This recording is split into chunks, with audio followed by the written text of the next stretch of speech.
கேள்வி ஒன்றாக இருந்தாலும் பதில் எப்படியா இருக்கான், ஆளுக்கு ஏற்ற மாதிரி மாறுபடும். நேரில் வந்துட்டால் என்ன பண்ணிடலாம், எல்லா கேள்வியும் கேட்டு தெளிவாக. அதுக்கு தான் சத் சங்கம். என்னுடைய நோக்கம் எல்லாம் மனிதர்கள் எல்லாம் மகிழ்ச்சியாக இருக்கணும், அவ்வளோதான். அவனை அழைத்து வந்து ஆசையில் மிதக்க விட்டு ஆடடாடு என்று ஆடவிட்டு பார்த்திருப்பேன். படுவான் வேதனையை பட்டதே போதும் என்பான். பாவி அவன் பெண் குலத்தை படைக்காமல் நிறுத்தி வைப்பான். யார? கடவுள் மனிதனாக பிறக்க வேண்டும். கடவுள் ஒரு நாள் உலகை காண தனியே வந்தார். நான் எம்ஏஜோடய வந்திருப்பாரு, நீ தானே வந்துக்கிறேன். கண்ணில் கண்ட மனிதரை எல்லாம் நலமா என்றாலா. ஒரு மனுஷன் ஒரு மாதிரி சொன்னானாமா. இப்போ கேள்வி என்னடான்னா, அவன் தான் எல்லாமாகறான், அவனுக்குள்ளே தான் எல்லாமே இருக்கிறோம். அப்போனா கடவுளுக்கு பசி எடுக்குமா, தூக்கம் வருமா? நல்ல கேள்வியா இல்லையா? நியாயமான கேள்வி மாதிரி இதா இல்லையா? கோபம் வரணும் உங்களுக்கு. ஏன்னா கோவப்பட்டால் பிரயோஜனம் இல்லைன்னு எனக்கு தெரிஞ்சிச்சு. சிரிப்பு அதை சொன்னேன், கோவப்பட மற்ற இதெல்லாம் சிரிப்பேன் நான். ஏன்னா இதெல்லாம் சிரிக்கணும். ஏன் கோவப்பட்டுன்னா பொறுத்த ஒன்றா பொறுத்து இல்லை, சிரிக்கணும். எனக்கு பசி எடுத்தா என் பொண்டாட்டியும் பசி எடுக்குமா, எடுக்கணுமா? ஏன்? என் தம்பி பொண்ணுக்கிறா, முறுக்கு பசி எடுக்குது பெரியம்மான்னு கேட்டா. பசி எடுக்கல, பசி எடுக்குதுன்னா சோறை போட்டுருவா. அவளுக்கு என்ன பசி எடுத்துக்குதே? முறுக்கு பசி. அப்போ தான் ஆச்சரியப்பட்டேன். ஆஹா, இந்த குழந்தைங்கிட்ட எவ்வளோ பெரிய அறிவு இல்லை. பசியில் வித்தியாசம் இருக்குதுங்க. ஸ்நாக்ஸு அது பேர் ஸ்நாக்ஸ் பசியா? ஸ்பெசிஃபிக்காக முறுக்கு பசிங்க கிடையாது. நீங்கள் ஸ்நாக்ஸ்னால் என்னவோ ஆகுது. முறுக்கு பசி, பால்கோவா பசி, பொரி உண்டை பசி. என்ன நம்ம பொரி உண்டை இல்லை? ஆமாம். டீ பசி, டீ குச்சா தேவையில்லை, அப்படி தானே? காஃபி பசி, நமக்கு பல விதமாக இருந்து. இப்போ கடவுளுக்கு என்னென்ன பசி இருக்கோம்ப்பா? அவருக்கு விதவிதமாக பசி இருக்கும். ஒரே மாதிரியா இருக்கா? கடவுள் ஒரு பொருள் இல்லை. கடவுள் ஒரு பொருள் இல்லை. பொருளுக்கு எல்லாம் உண்டு. மண் அப்படின்னா ஒரு வாசனை இருக்கும். மண்ணுன்னா என்ன இருக்கும்? ஒரு வாசனை. இரும்புக்கு ஒரு வாசனை இருக்குது. நீங்கள் காலையில் கேட்டை போய் தொட்டு மோந்து பாருங்கள், வாசனை இருக்கும். காப்பருக்கு ஒரு வாசனை இருக்குது, வெள்ளிக்கு ஒரு வாசனை இருக்குது, பிளாஸ்டிக் பொருளுக்கு ஒரு வாசனை இருக்குது. பொருள்னாவே ஆமாம், எல்லா மெட்டீரியலுக்கும் இருக்குது ஸ்மெல். இப்போ எல்லாத்துக்கும் ஒரு வாசனை இருக்குது. கடவுளுக்கு ஒரு வாசனையும் கிடையாது. ஏண்டான்னா அவர் என்னென்னலாம் அனுபவிக்கணும்னு நினைக்கிறாரோ அவ்வளோத்தையும் அனுபவிக்கிறது தான் நம்மளை விட்டுக்கிறாரு. அவருக்கு இப்போ ஒரே டைமில் காஃபி பசி, முறுக்கு பசி, டீ பசி, பிஸ்கெட் பசி, ஆம்பளை பசி, பொம்பளை பசி, எல்லா பசியும் எடுக்குது. என்ன பண்ணிட்டார்? டிசைனா விட்ட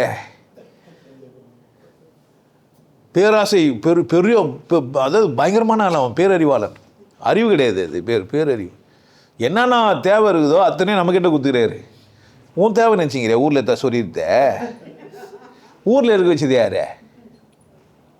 ஊரில் யாரையும் எடுக்க வச்சாரு? நீ கொஞ்சம் ஊரில் எடுக்க வையன் பார்க்கலாம். எனக்கு கொஞ்சம் ஊரில் எடுக்க வைய. யாருன்னா ஊரில் எடுக்க வைக்க முடியும்? எனக்கு ஊரில் எடுக்க வைங்களா? ஏன் ஊரில் எடுக்க மாட்டேங்குது சில பேருக்கு? சொரிஞ்சிக்கணுன்ற மாதிரி. ஊரில்னா நான் வேற இல்லை, காமத்தை பற்றியே பேசலை, ஊரிலே சொல்கிறேன். சராசரியாக ஒரு நமிச்சல் ஏற்படுது இல்லை? எல்லாருக்கும் ஏற்படுது. சில பேரில் கொசு கச்சோடு கம்மன் தாங்கிறாங்க. கொசு வெக்கப்பட்டு போயிடுது. இவனை கட்சி நடான வாகுது, இவ்வளோ குடிக்கிறோம் கம்முனிக்கிறானேன்ட்டு. சில கொசுலாம் குடிச்சிட்டு அங்கேயே சேர்த்துரும். இதுக்கு வேற அவனால பண்ண முடியாது. புள்ள குடிச்சிட்டு மயக்கத்தில் அதுவே சேர்த்துரும். இவன் தெரியாதனமா தூக்கத்திலே நசிக்கிருப்பான். கரெக்ட் தானே? கடவுளுக்கு தனியாக தீர்த்துக்கணும், தாகத்தை தீர்த்துக்கணும்னு அவசியம் இல்லை. நாம் எல்லாருமே கடவுள் தாகத்தை தீர்க்கிறவங்க தான்.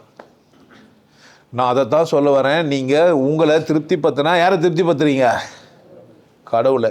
நீங்கள் உங்களை கொண்டாடினா யாரை கொண்டாடுறீங்க? கடவுளை. ஸோ கடவுளுக்கு டிசைனான பசி டிசைனாக வச்சுக்கிறாரு. ஒருத்தனுக்கு ஏமாற்றணும், கடவுளுக்கு வந்து ஏமாற்றணும். யாரையோ ஏமாற்றத்துக்குன்னு ஒருத்தனை படைக்கிறாரு. ஏன்? அவன் டிசைனாக ஏமாற்றுவான். வேறு யாராலையும் அவனை மாதிரி ஏமாற்றவே முடியாது. அவனோட போய் எல்லாம் நம்பி போய் ஏமாறுவாங்க. அவன் ஒன்றுமே பண்ண மாட்டான். கம்முன்னு நல்ல மாதிரிலாம் போட்டு உட்காந்து பேசின்னு இருப்பான். எல்லாம் வந்து உட்காந்து சிரிச்சுன்னு நிற்பாங்க. ஏன் ஏமாத்துறதுக்குன்னே பிறந்த நான், ஏமாறுறதுக்குன்னே பிறந்த நீங்கள். ஆமாம், கடவுளுக்கு என்ன பிரச்சனை?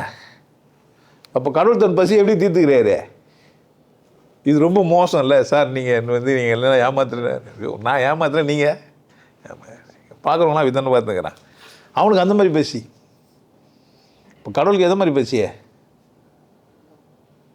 விதமாக இன்னும் கூட பசி அடங்கலை, இன்னும் ஒன்றா பண்ணுகிறான், உருவாக்கிக்கினே இருக்கிறான். ஒரு கால் கடவுளுக்கு பசி அடங்கிச்சானா என்ன ஆகும்? உலகம் அழிஞ்சிரும். அப்போனா கடவுள் என்ன சொல்லணும்? சார் நீங்கள் இன்னும் கொஞ்சம் என்ன பண்ணுங்க, பசி தாகத்தோடு இருங்க, இல்லைன்னா ஆகும் இந்த உலகம். கடவுளுக்கு தனிப்பட்ட விருப்பமோ பசியோ அப்படிலாம் இல்லை. எல்லாம் நம்மக்கிட்ட வச்சு தான், நம்மளை வச்சு தான் என்ன பண்ணுகிறார்? எல்லாத்தையும் தீர்த்துக்கிறார். கருணை வள்ளலுக்கு அவருக்கு எதுவுமே இல்லை ஒரு பக்கம், இன்னொரு பக்கம் எல்லாம் அவருக்கு தான். ஏன் பசியா அவர் பசியா? ஒரு குடலை செட் பண்ணி வயிறிங்க வச்சு, இல்லை நாக்கில் ருசி முட்டுகளை வச்சு அது வருகிறாங்க. எனக்கு நாக்கில் வச்சு ஊறுச்சு. சிக்கன் நேற்று வாங்கிட்டு வந்துட்டாங்க உப்பு கண்டத்துலன்ட்டு, கடையெல்லாம் விளம்பர பத்திரம் போல இல்லை, இதை எடுத்து வைங்க சரக்கு வேணும். எனக்கு சரக்கு பசி நைட்டுக்கு. பார்த்ததை சிக்கனு, அதுக்கு துணையாக ஒருத்தர் கூப்பிட்டது ஜாக்ரேட். டைம் இப்போ இல்லை. அப்போ கடவுளுக்கு 10 மணிக்கு பசி என்ன பண்ணுறாரு? ஏன் பிரச்சனையா? அது கடவுள் பிரச்சனையா? புரியுதா? எல்லார் தேவையும் யாரோட தேவை? கடவுளோட தேவை. கடவுளுக்கு தேவைன்றதுனால தான் நம்மலாம். இல்லைன்னா பெரும் மந்திரம். அப்பப்போ ஒருத்தர் அந்த பக்கம் நார்த் இந்தியாவிலேருந்து ஒருத்தர் அவர் சொல்லிடுறாரு, கடவுளே நீ என்னை நல்லா வச்சுக்கணும், அவமானம் உனக்கு. என்னை நல்லா வச்சுக்கணும், யாருக்கு பிரச்சனை? ஊரில் இருக்கிற எல்லா பயிலும் உன்னை தான் திட்டுவான். மரியாதை என்ன பண்ண, என்ன நல்லா வச்சுக்கோ. நான் நல்லா இல்லைன்னா அசிங்கம் இருக்கு, எனக்கு ஒரு பிரச்சனையும் கிடையாது. புள்ள சீரியல்னா யாரும் சொல்லுவாங்க, நான் சீரியல்னா படித்தவன் சரியில்லை தானே. பானை சீரியல்னா பானையை திட்டுவாங்களா, பானை செஞ்சுனை திட்டுவாங்களா? யாரையா திட்டுவாங்க? பானை செஞ்சுனை தான் திட்டுவாங்க. பிரச்சனை எந்த பானை சீரியஸே இல்லை, யார் வேலை? இந்த மாதிரி சொல்கிறவங்களும் உண்டு. எல்லா வேலையும் நான் செஞ்சுட்டு கடவுள் மேலே பழி போகிறவனுங்கிறான். புரிஞ்சிச்சு என்ன சொல்கிறது? எல்லாத்தையும் நான் செஞ்சுட்டு கடவுளை பாராட்டுறோன்னும் எனக்கு தெரியாது, உங்கள் இஷ்டம். கடவுளுக்கு தனியாக நீங்கள் கடவுள் யார் அப்படின்னு கேட்டிங்கன்னா, கடவுள் வெற்றிடம். அதுக்கு என்ன கிடையாது, எந்த உணர்ச்சியும் கிடையாது. ஆனால் அது எல்லாத்தையும் கொண்டது தான் என்ன பண்ணிக்குது, டிசைனாக கூட்டமாக போய் கொள்ளையடிக்கிற மாதிரியான ஒரு ஓநாய்களை கூட்டத்தை உருவாக்கிடு. இல்லை சிங்கத்தை தும்பியில் வச்சு. இனி தான் ஒன்று பார்த்தேன், கழுதிக்கு யாரா அறிவு இல்லைன்னு சொன்னான் பாருங்கடான்ட்டு. 2-3 கழுதிங்க எகிரி குச்சி போச்சு ஒரு கொம்பை. ஒரு கழுதை வந்து வாயில் கழிச்சு கொம்பு கீழே போட்டு நடந்து போயிடுச்சு. எல்லா கழுதிக்கும் அறிவு இல்லாமல் இல்லை, கழுதிலே சில கழுதிக்கு என்ன இருக்குது, அறிவு இது. மனுஷனுக்கும் அப்படித்தான். நான் உங்களை சொல்ல, கழுதியை சொல்கிறேன். நிறைய கழுதிங்க எகிரி குச்சி போச்சு, அவர் கொம்புன்னு வச்சுக்குது. ஒரு கழுது வந்து இப்படிமா பார்த்துது, தட்டி போச்சு. ஒரு யானை அந்த சாக்கடிக்குதுன்னு சொல்லி ஒரு குச்சி எடுத்து அந்த கம்பியை மேலே போடுது. ஸ்பார்க் வந்த உடனே புரிஞ்சிச்சு, நேராக ஓரம் போய் தடிச்சு ஒரு தட்டு மொத்தமாக செஞ்சிச்சு, தாண்டி போயினே இருக்குது.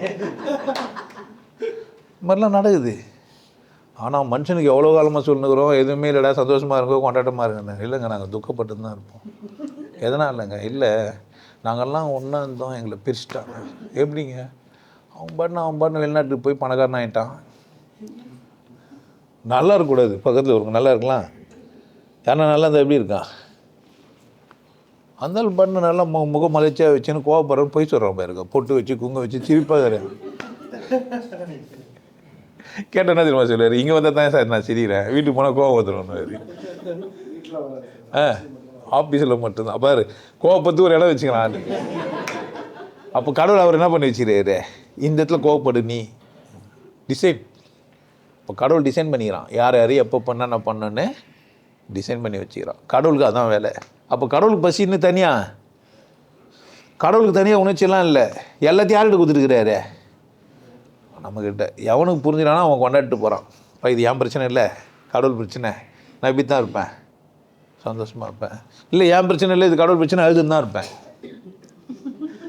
யார் இஷ்டம் சார்? எனக்கு ஒரு பிரச்சனை, என்னால் என்ன தான் பண்ண முடியும்? அது இருந்தால் ஏன் கடவுள் என்ன பண்ணிடுறாரு? என்ன ஆடுறதுக்குன்னே சில பேர் சொல்லுவாங்க பார்த்துக்கிறீங்களா, என்னவோ அது என் தலையெழுத்து போலுக்குது, எப்போ பார்த்தாலும் அழுதுனுங்கன்னு. என்கிட்ட வந்தால் தான் சிரிப்பீங்க. திரும்ப போய் என்ன பண்ணீங்க வீட்டில் போய் ஃபஸ்ட்டு இருந்து எல்லாத்தையும் அழிச்சிட்டு முதல்ல அழுவேன் நான்.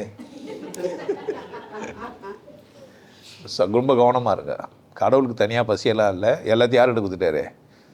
நம்மக்கிட்ட கொடுத்துக்கிறாரு. இந்த இடத்துல நம்பணும். இல்லைங்க என்கிட்டலாம் கொடுக்கல, கடவுளுக்கு எனக்கு சம்மந்தம் இல்லைன்னா ஓகே தான், அதுவும் தப்பு கிடையாது. ஆனால் கடவுள் எல்லாத்தையும் என்கிட்ட கொடுத்துட்டு என்னென்னா சொல்லிடுறாரு, எப்படிலாம் நீ கொண்டாடிக்கிறியோ அதுக்கேற்ற மாதிரி பலன். மகிழ்ந்துருங்க. உங்களுக்கு எல்லாருக்கும் ஒரு விஷயம் சொல்கிறேன். ஆனந்த வாழ்வு அப்படின்ற ஒரு கோர்ஸ் யூடியூப்பில் போட்டு வச்சுக்கிறேன். Happy life course. நீங்கள் மெம்பர் ஆனீங்கன்னா ஆனந்த வாழ்வு கோர்ஸை நேரடியாக நீங்கள் யூடியூப்பில் பார்க்கலாம். ஃபேமிலியாக டிவியில் போட்டு என்ன பண்ணலாம், எல்லாரும் ஃபேமிலியாக போட்டு பார்க்கலாம். ஒருத்தர் தான் சப்ஸ்கிரைப் பண்ணீங்க, 5 பேர் 6 பேர் என்ன பண்ணலாம், நீங்கள் அதை பார்க்கலாம். வாய்ப்பு பயன்படுத்திக்க. நல்லா இருங்க, சிறப்பாக இருங்க, கொண்டாட்டமாக இருங்க. உங்களை நீங்கள் மதிப்பு மிகுந்தவராக மாற்றுறது உங்கள் கையில் தான் இருக்குது. நல்லா இருங்க. நான் ஒரு வாய்ப்பு என்னை பயன்படுத்திக்கலாம். நல்லது.